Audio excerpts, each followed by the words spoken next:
Avis à la population, 8 Mont-Blanc vous présente la place du village.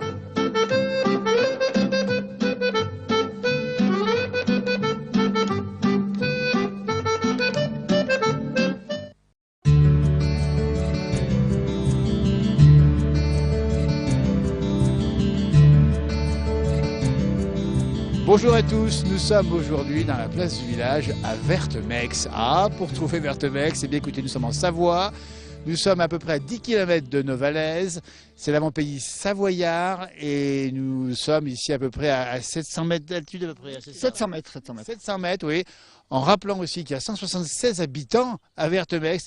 On va faire des rencontres, on va se faire plaisir à Vertemex. Avec Christian Rossa à la caméra, nous sommes à peu près le 23 mars pour l'enregistrement. Nous sommes accueillis comme des rois à la Fermadière. Oula, nous y étions passés il y a quelques années, il y a bien quelques années, et il y avait des lamas ici, alors qu'il y a Marco et Annie des cochons aujourd'hui.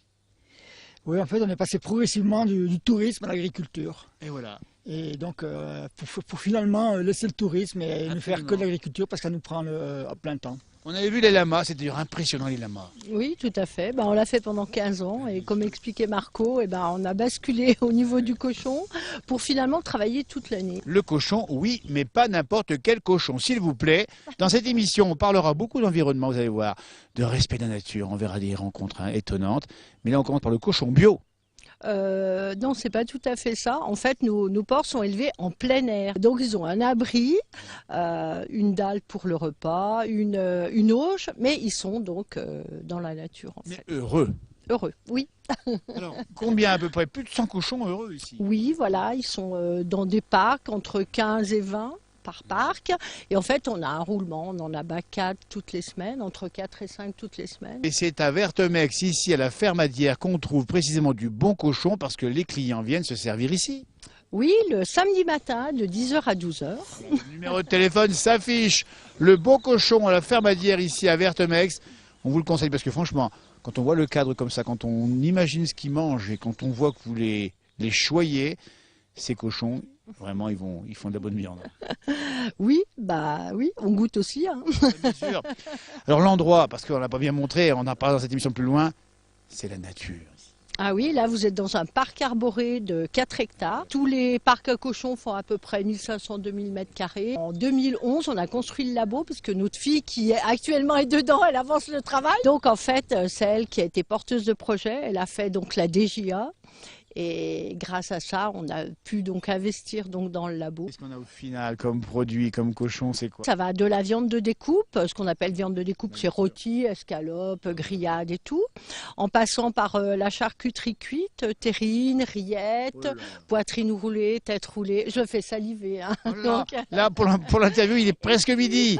Alors imaginez, quand on parle de bonnes choses comme ça, ce qui se passe à ce niveau-là. Voilà, et après, on a acheté un autoclave. Donc en fait, on fait aussi tout ce qui est verrine. Et voilà, donc avec pareil, terrine, rillettes, en petit bocal. Écoutez, voilà. Vous ne saviez pas que l'histoire des 3 petits cochons se finissait en verrine. Les 3 petits...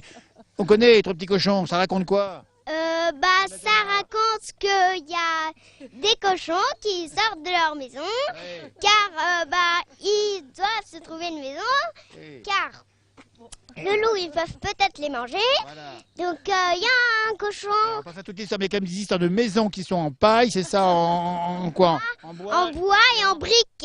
Et à la fin, le cochon finit où? Le loup plutôt. Le loup finit où? Dans la casserole. Et dans la casserole. Eh bien, c'est pas le loup qui finit dans la casserole ici. Bravo Louise. C'est bien les cochons. Écoutez, à la bonne adresse, ça commence comme ça cette émission. C'est pas fini, on va faire plein de rencontres. Mais juste un petit clin d'œil quand même. À mes côtés, c'est Nadège. Nadège, elle vient ici pour tuer sa volaille parce que Nadège habite la commune voisine, c'est Mérieux-Troué. Et là aussi, c'est pas du bon cochon, mais c'est de la bonne volaille. Oui. En plein air aussi. Élevé en plein air aussi, oui, avec des poulaillers mobiles que je déplace régulièrement entre chaque lot. Et puis, je suis pas en bio non plus, voilà. Mais les céréales sont garanties sans OGM. Et puis on essaye d'utiliser des produits naturels. C'est du poulet et de la pintade. C'est ça, toutes les semaines. Et puis d'autres volailles pour Noël. On trouve où ces bons produits? Marché de Novalaise, Novalaise c'est le dimanche matin, marché de Bassin le lundi après-midi de 4h à 19h30. Voilà. L'épicerie du coin à Novalaise, l'association La Fourmilienne à Yenne. Et que du bon. Et une petite nature qui m'accueille dernier vendredi du mois. C'est derrière le phare à Chambéry.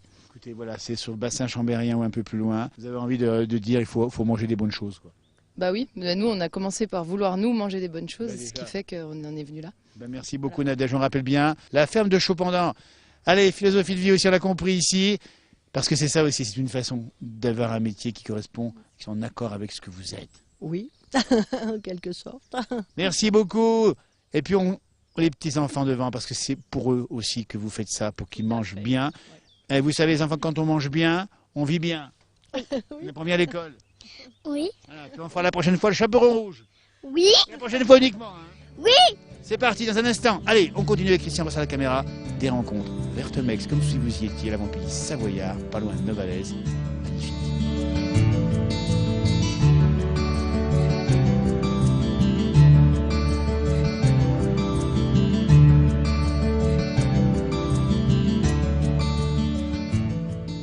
Vertemex, le calme. Nous sommes au cœur du village, au chef-lieu. On croise Chantal. Chantal, elle a du bois plein les bras. Ben oui, j'en ai plein les mains, oui. Plein le panier. C'est pour, bien sûr, on est au printemps, on le dit bien pour l'enregistrement, mais il y a encore du feu à faire. Ah ben oui, parce qu'il fait pas bien chaud en ce moment. Et du bois, bien sûr, qui vient de la forêt voisine. Et ben voilà, de la forêt voisine. Comme quoi, ici, l'une des richesses de la commune, ça a été aussi la forêt, j'imagine. Oui, c'était la forêt, oui, bien sûr. Tous les gens ont à peu près une pièce de bois et se font leur bois. Ouais. C'est quand même ce qui caractérise cette commune, c'est la tranquillité, c'est le calme et c'est la nature. Oui, c'est le calme. Oui, c'est le calme. Vous qui avez quitté Vertemex pour aller travailler loin, Ah ben j'ai travaillé un peu partout, oui. et Oui, oui. vous teniez à revenir tous les week-ends. Ah ben je venais tous les week-ends. Oui. On peut pas, on revient aux ressources. Mais ce qui est important, c'est que quand on a vécu son enfance ici, avec tous les souvenirs que vous avez. On est obligé de revenir. Ah, bien sûr. Et voilà, on peut pas quitter sa commune, c'est pas possible. Et puis on va le dire quand même, c'était un lieu central ici, vos parents ont tenu et votre maman jusqu'en 2005. Et sous les bois, c'est derrière nous, c'était le bistrot. C'était oui, café, tabac, Le café. épicerie. D'accord. Tabac et épicerie. Et Voilà. votre maman a tenu, et c'est une figure du village. Oui, oui, oui, en somme, oui. Bah, bien sûr. Alors quels souvenirs vous avez justement du café tabac ici? Ah, des souvenirs, il y en a plein. Oui, quand on était plus jeune, il y avait des messes tous les dimanches, donc il y avait du monde Bien tous les sûr. dimanches. Ouais. Les anciens qui venaient boire un coup et puis jouer surtout Bien aux sûr. cartes Ouais. et tout, voilà. Donc c'était quand même, il faut bien le dire, un lieu de vie du village. Le café est toujours un lieu de vie de oui, village. Oui, oui, absolument. ça c'est obligé. Dans tous les villages d'ailleurs, le café est le lieu de vie. Mais sauf qu'il a fermé. Ah ben on est obligé de fermer, oui, parce qu'après il n'y a Oui. plus personne. La vie a changé, les gens viennent plus, les messes on n'en a plus. Il n'y a plus qu'un prêtre pour, je sais pas, Ah une oui. douzaine de paroisses. Ouais. Donc ça change beaucoup de choses. Donc la vie du village, ben voilà, c'est ça aussi. C'était une étape quand ça a fermé. Le village a changé aussi un peu. Le village a changé, il y a eu des têtes nouvelles, et puis voilà. Et il y a l'école, tiens, juste en face ici. Ah ben il y a l'école, oui, on a toujours eu l'école, enfin Ça, c'est sauf important. pendant quelques temps. Et c'est vrai, on a eu l'école. Et l'école, c'est vrai que c'est la vie. Et ça c'est la vie. C'est Écoutez, la vie. à la récréation. On est rythmé, si vous voulez, par la vie de l'école. Ah oui, Parce la cloche, il y a une cloche le matin. Il y a la cloche de l'église, oui. Et il n'y a pas de sonnerie à l'école. Il n'y a pas de sonnerie à l'école. Non, non, ils n'ont pas besoin de sonnerie là. Ils sont pas si nombreux que ça. Ouais, c'est ça. Ce qui veut dire quand même, Chantal, que quand vous avez la récréation, ça s'égaye ici. Voilà, ça s'est gagné. Et puis on sait quelle heure il est. Et c'est quelle la récréation, c'est quelle la récréation. 10h30 la récréation. Quand on n'a pas l'école pendant les vacances, il manque un petit quelque chose.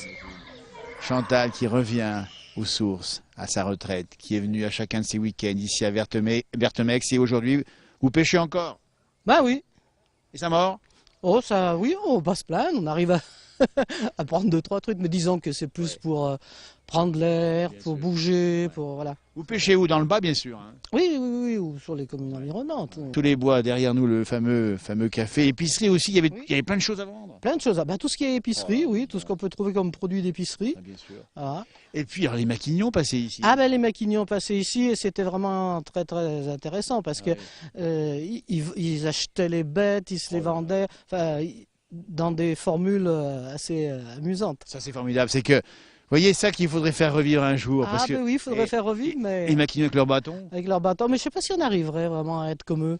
Ben non. C'était une autre époque. C'était La notre page est époque. tournée. La page est tournée, oui. Chantal, il y a un peu de nostalgie à reparler de tout ça. Oui, beaucoup, J'imagine. beaucoup, beaucoup, beaucoup. Oui, parce que la commune était très vivante, il y avait beaucoup de choses qui se faisaient et maintenant ben, c'est calme et puis voilà. Voilà.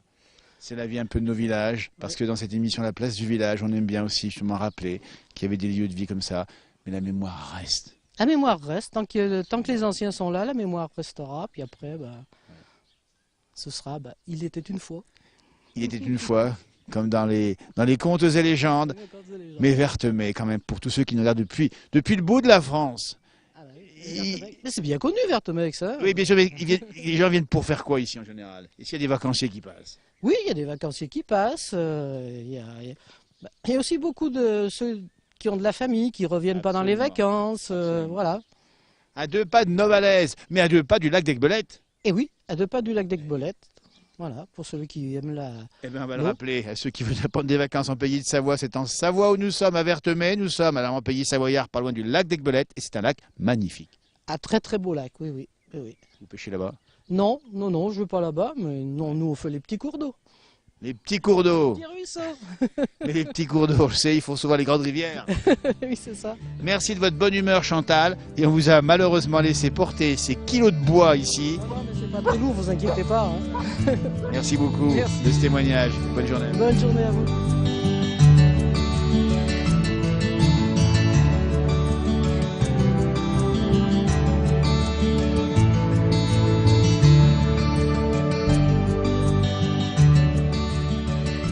On continue les rencontres à Vertemey, on vous le rappelle bien, nous sommes dans l'avant-pays savoyard, adossé à l'Épine, pas loin de Novalaise. Oh là là, j'ai le bonheur de retrouver l'ancien maire qu'on avait croisé il y a quelques années, Alain. Bonjour Alain.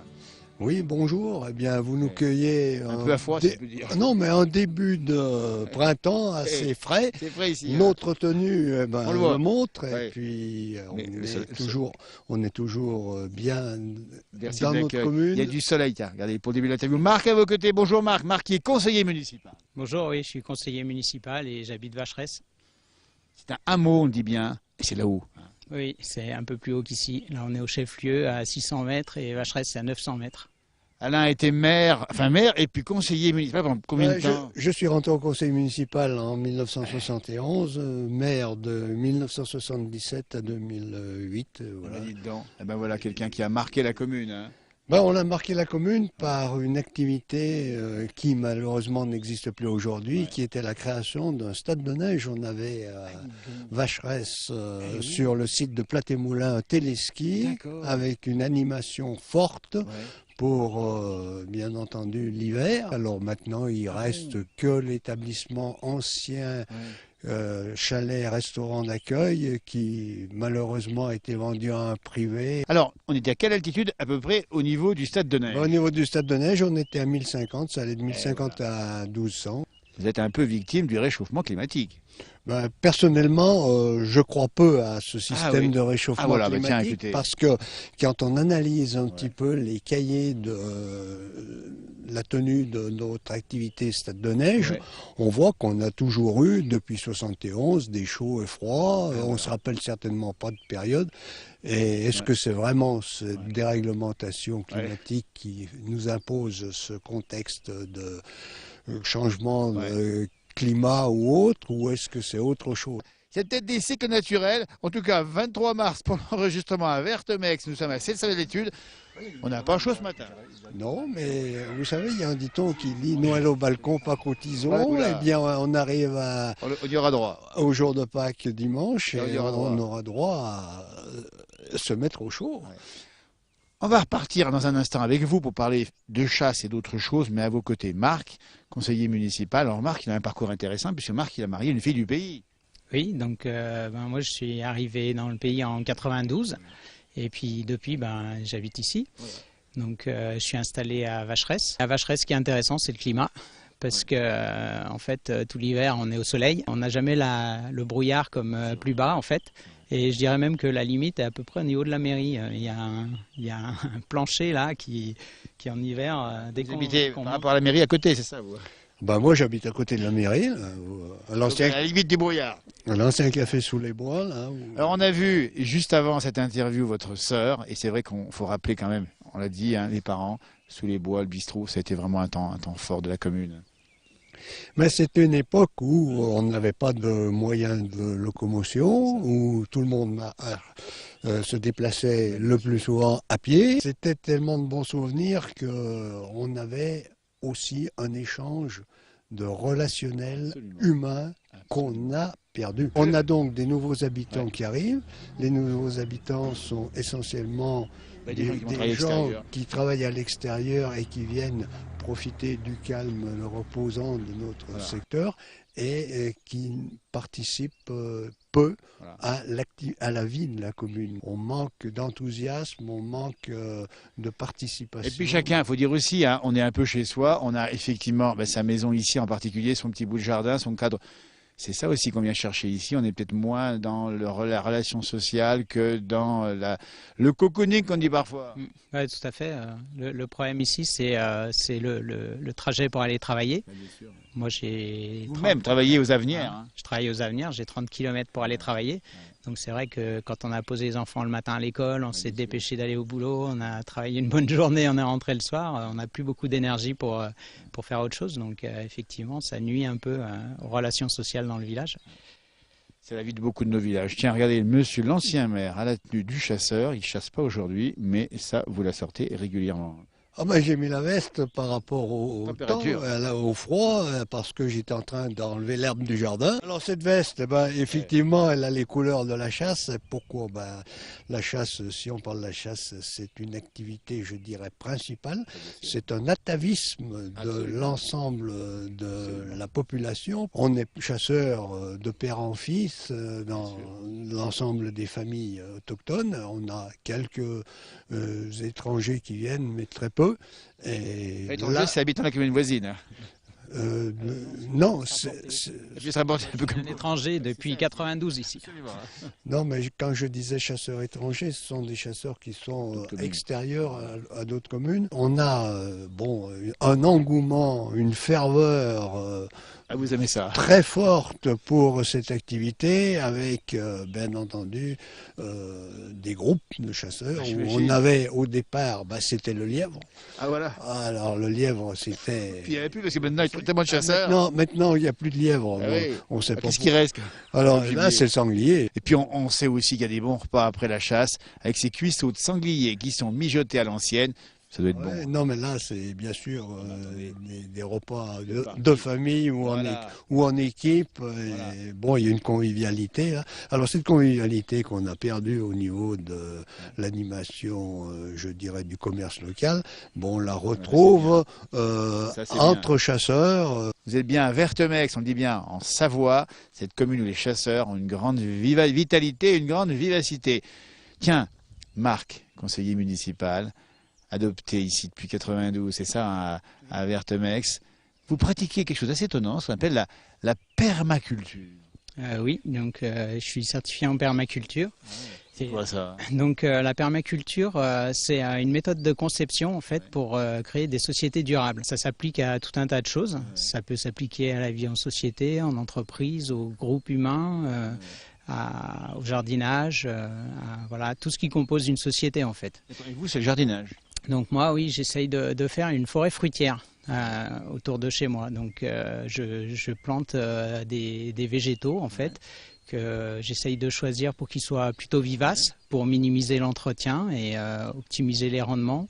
Et j'essaye de cultiver sur plusieurs niveaux, donc les herbacées, les racines, les buissons, les petits arbres, les grands arbres, et puis les lianes, donc tout ce qui monte. Donc j'essaye de faire une espèce d'écosystème qui s'entretient tout seul en fait. On invente, on pense le monde de demain et on le pense en respectant l'environnement. Oui, tout à fait. On essaye d'optimiser les choses et puis voilà, d'obtenir des bonnes récoltes. Il n'y a pas un petit côté ici avant-gardiste, un petit peu côté altermondialiste, le monde qui bouge partout, et vous, c'est la chasse, c'est les traditions, et puis c'est des choses qui sont pour demain respectueuses de l'environnement et des hommes. Oui, tout à fait, oui. Donc dans le même genre, je peux vous parler de la fitness car. Dites donc, ça passe des choses ici. Donc la fitness car, c'est un véhicule que j'ai construit. Donc l'idée traînait depuis un moment sur Internet. Il y a plusieurs personnes qui en ont construit. Et donc moi, j'en ai construit une ici spécifique pour la montagne. Donc l'idée de la fitness car, en fait, c'est de faire de l'exercice pendant ces temps de trajet pour aller au travail. Donc l'idée, c'est vous prenez votre home trainer, vous le mettez sur roue. vous programmez une séance de fitness et la séance de fitness, vous la faites en allant au boulot. Et la voiture a combien de roues? C'est un tricycle, donc il y a 3 roues, tricycle à pédale avec une assistance électrique. Et il y a une année, j'ai fait mes trajets pour aller au travail, donc 60 km aller-retour, 1000 mètres de dénivelé. J'ai fait 4500 km et 50 000 mètres de dénivelé positif dans l'année, quoi. Donc, ça c'est intéressant, quand on va au boulot et en même temps on s'entretient la santé. Voilà, c'est une idée donc qui serait intéressante de populariser pour que d'autres personnes se l'approprient et construisent des fitness cars. Les fitness cars, écoutez, on a bien entendu, la permaculture. Dites donc, on pensait arriver ici dans une petite enclave de Gaulois encore un petit peu, mais non, vous êtes extrêmement moderne. Bien, disons moderne en gardant la nature telle qu'elle a été, et ça c'était un objectif de l'aménagement communal depuis toujours, c'est-à-dire garder notre ensemble environnemental de cette nature que tout le monde recherche et en gardant ses valeurs fondamentales. La conscience verte à Vertemex. Oui, c'est tout à fait ça. Il y a un peu de ça, hein. C'est tout à fait ça, et c'est pour ça qu'on a beaucoup d'objectifs qui sont à protéger cette nature. Mais écoutez, le monde prendra exemple sur Vertemex. Désormais, ça se passe comme ça.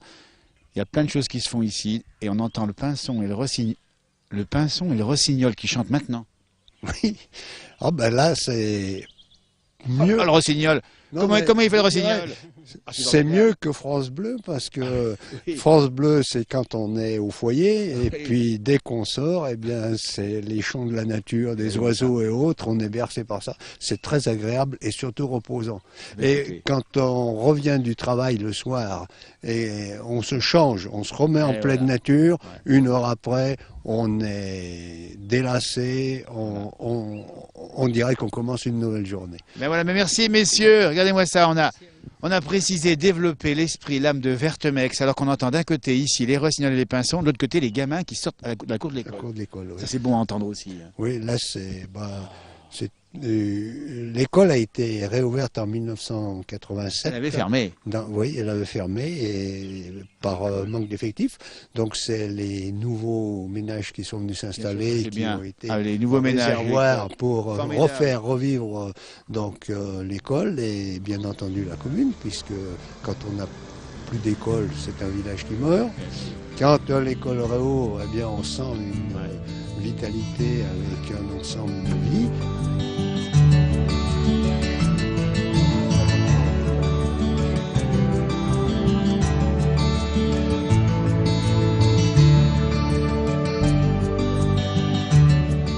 Allez, on retrouve Marc et Alain aux côtés de Véronique qui nous rejoint, Véronique qui habite là à Vacheresse. Juste à côté. Et ben voilà. Et nous sommes au pied de la fameuse Vierge ici de Vertemex. On va en savoir plus avec l'ancien maire. Il va nous dire pourquoi on a une aussi belle Vierge ici.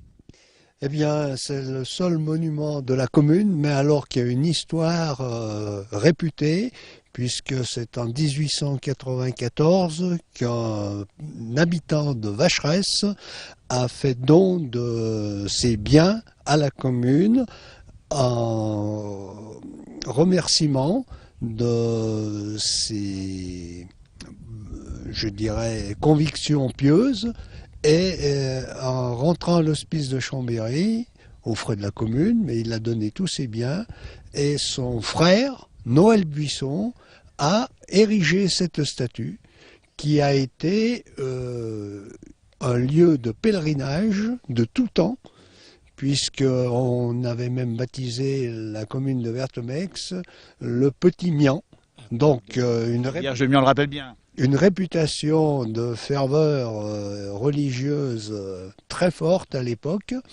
Et on a eu en 1970 un orage qui a brisé la statue. Elle a été réaménagée, réinstallée en 70 avec une grande fête qui a redonné vie à ce pèlerinage en temps. Et depuis, chaque année, on a la fête de Vacheresse qui est la fête de la Vierge. Et on perdure cette animation. Cette année, ce sera le dimanche 14 août. Alors ça tombe bien puisque le 14 août est près du 15 août. La fête à la Vierge de cette année, on espère qu'on aura beaucoup plus de monde que d'habitude. Pique-niquer ici, à l'abri du vent, au pied de la Vierge, ça vous portera bonheur. Un bel endroit avec une table d'orientation, une vue imprenable.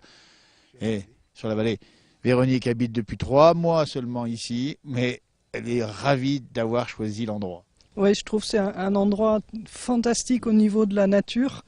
On est vraiment très tranquille, une vue magnifique. Et en fait, où il fait assez chaud, contrairement à ce qu'on pourrait imaginer. Vous profitez de l'endroit justement pour faire, et on l'a dit tout à l'heure avec Marc, c'est vous, Gourmandise. Donc je suis Gourmandise Sauvage, enfin Véronique Pellet. Mais Véronique Pellet, allez, marquez votre numéro de téléphone, c'est ceux que ça intéresse. Vous proposez quoi à ceux qui passent chez vous? Eh bien, je propose de connaître la permaculture, donc comment vivre en harmonie avec la nature, comment produire, mais pas seulement au niveau alimentaire. Et ma spécialité, c'est les plantes sauvages comestibles. Lesquelles, par exemple? Les plantes sauvages comestibles sont des plantes très communes qu'on voit tous les jours. Les baies, par exemple, les mûres, des choses comme ça. Les baies, les mûres, mais aussi les pissenlits, le plantain, la doucette. Pour nous, c'est des choses anodines, mais ce sont des plantes goûteuses. Absolument, donc vous donnez aux gens le goût de les goûter. Voilà, tout à fait. Écoutez, c'est sur ce ton d'harmonie que cette émission prend fin à Vertemex. On a essayé de vous montrer quelques facettes de ce bel endroit, en dessous de l'Épine, dans le pays, bien sûr, mon pays savoyard, pas loin de Novalaise. La vie est calme, la vie est cool, elle est tranquille et finalement, Gourmandise Sauvage chez vous et ça rallonge la vie. Voilà, donc je fais connaître les plantes sauvages comestibles, la permaculture, et il y a un stage qui va se dérouler fin mai. Renseignez-vous, tiens, il y a un numéro de téléphone qui s'inscrit ici. C'était un bonheur, merci de nous avoir accompagnés ici, au pied de la Vierge, Christian à la caméra. Et bien voilà, le printemps qui naît ici, on entend les oiseaux, et ben le calme, la tranquillité, par les temps qui courent. On est au lendemain des attentats de Bruxelles, la place du village, c'est aussi la paix, mais on n'oublie pas ceux qui sont dans la souffrance par ailleurs. Un grand merci. Arvi pas, comme on dit chez nous. Arvi pas. Arvi pas.